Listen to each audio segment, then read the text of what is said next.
Bonjour les amis. Eh bien, imaginez-vous qu'avec le temps, plus de 2 ans maintenant, mon corps est devenu un véritable système d'alarme. Voilà, par exemple, regardez. Là, je ne tremble pas.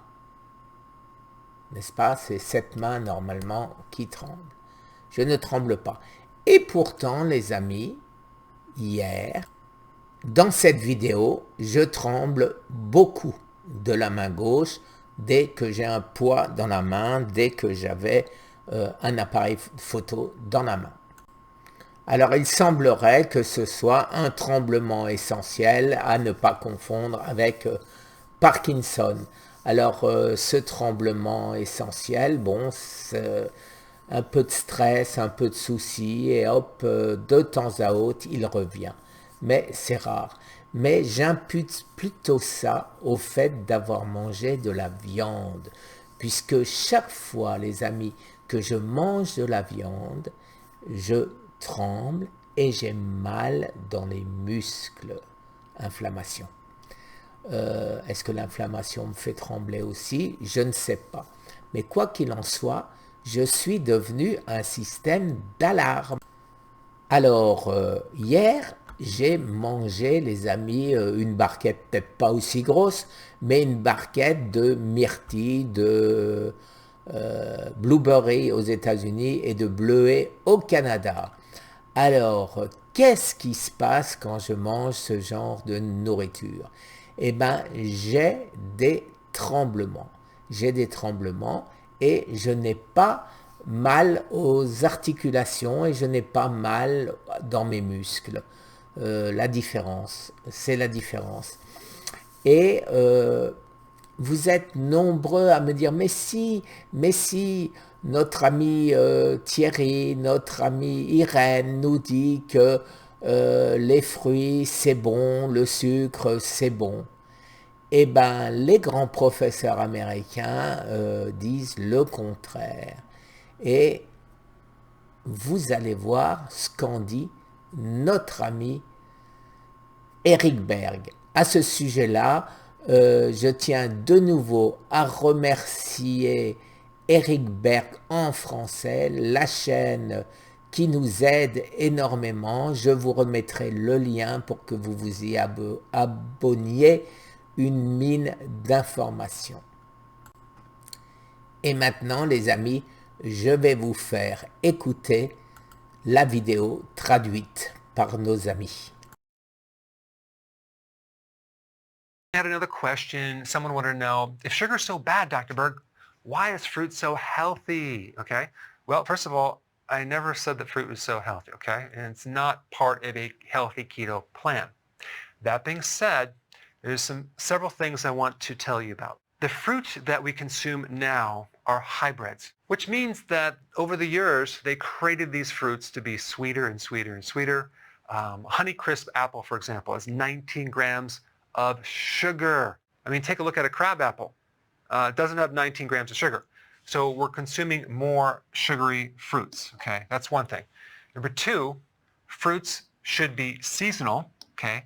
If you're consuming them all year round, that's not really natural. Some people also don't differentiate between whole fruit and fruit juice. They say they're the same, but they're not. The juice is not only without the fiber, but without the nutrients because they pasteurize it. They heat it, and that kills a lot of the enzymes and a lot of the heat-sensitive vitamins. So now we have basically pure sugar, okay, versus this which has vitamins and minerals, phytonutrients, and fiber. So it is true that these fruits have these nutrients, okay, which are protective against DNA damage, against the complications of diseases like diabetes, for example. However, fruit has a larger amount of a certain sugar called fructose, okay? Fructose does not go to all the cells in the body like glucose does. It only goes to the liver. 100% of it goes to the liver. What does that mean? It means that it's not going to spike your blood sugar as much, okay? And if you consume fruit and check your blood sugars and you go, wow, it didn't affect my blood sugars, it must be good. What you're missing is that all that fructose is going to the liver and the liver has to deal with it. And if you do too much, it could lead to insulin resistance, which will raise insulin. So if the liver has to deal with too much fructose, it has to put it somewhere. So it converts it to fat and cholesterol and triglycerides. So my advice is, because of the percent of the population that has a problem with blood sugars and prediabetes, I recommend that you stick with a small amount of berries and not do fruit. I mean, if you think about what is diabetes, okay? Diabetes is high blood sugar. So why would we want to add fruit to that? It's going to add more sugar to a condition that is already too high in sugar. Anyway, thanks for watching, and I will see you in the next video. Bon, je pense que c'est établi. Alors maintenant, écoutez les dommages que fait le sucre à notre corps.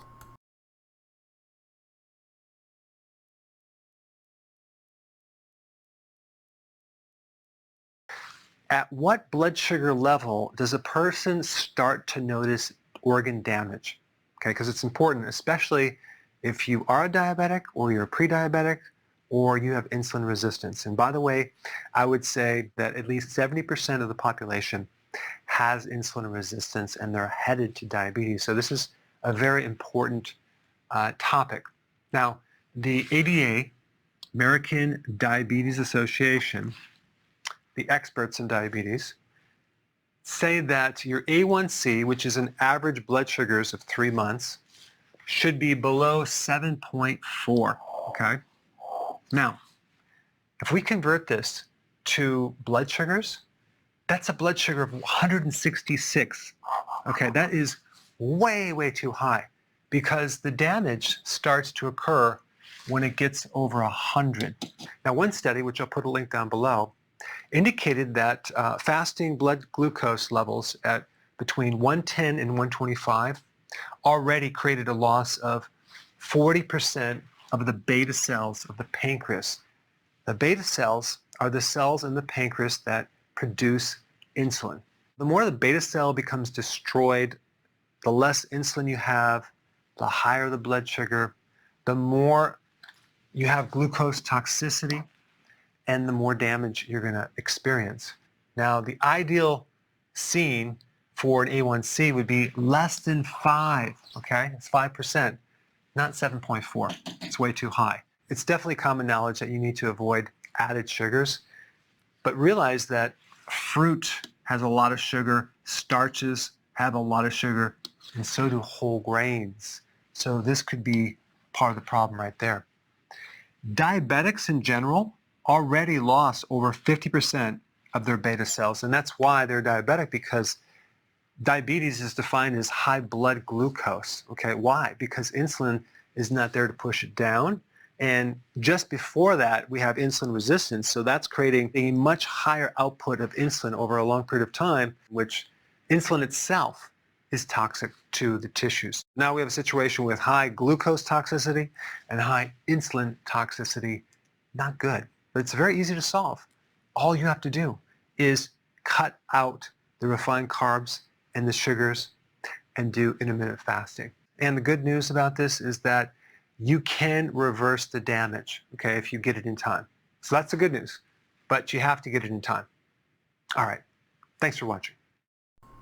Et si vous avez encore un doute, je vous mets encore un lien, le docteur Allouche, qui répond à des questions des auditeurs de Beurre FM. Merci les amis, et donc pour le réveillon, ne mangeons pas trop de sucre ni de fruits. Merci les amis, bonne année, encore bonne année, au revoir.